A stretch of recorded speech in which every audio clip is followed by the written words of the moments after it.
Second leg semifinal ম্যাচে নামার আগে মোহনবাগানের জন্য একটা সুখবর, আর সেটা হচ্ছে যে দীর্ঘদিন চোটের কারণে দলের বাইরে থাকা আশিক কুরুনিয়ান কিন্তু এদিন স্কোয়াডে যোগ দিয়েছেন। অবশ্যই দলের সঙ্গে অনুশীলন তিনি একেবারেই আজকে করেননি।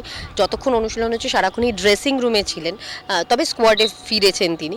এটা এক্সপেক্ট করাই যায় তিনি সুস্থ, এবং অবভিয়াসলি এই মুহূর্তে তো দলে তাকে আর পাওয়ার এই মরশুমের সম্ভাবনা নেই। তো সেক্ষেত্রে অবশ্যই সেমিফাইনালে স্ট্র্যাটেজিক ট্রেনিংয়ে তিনি ছিলেন না।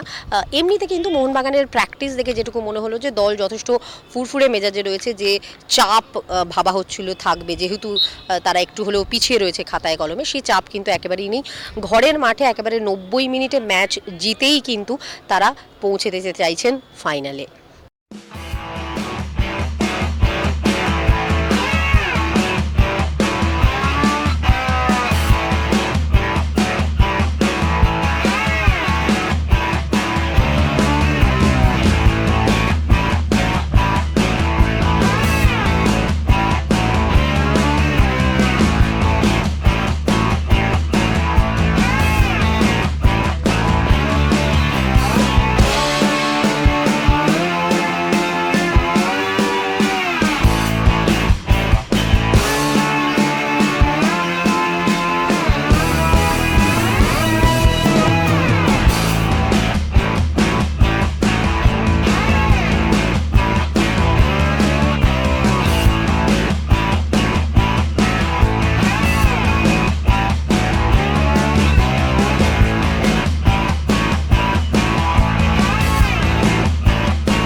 ক্যামেরায় রমেশের সঙ্গে মৌতান, অলস্পোর্ট টিভি।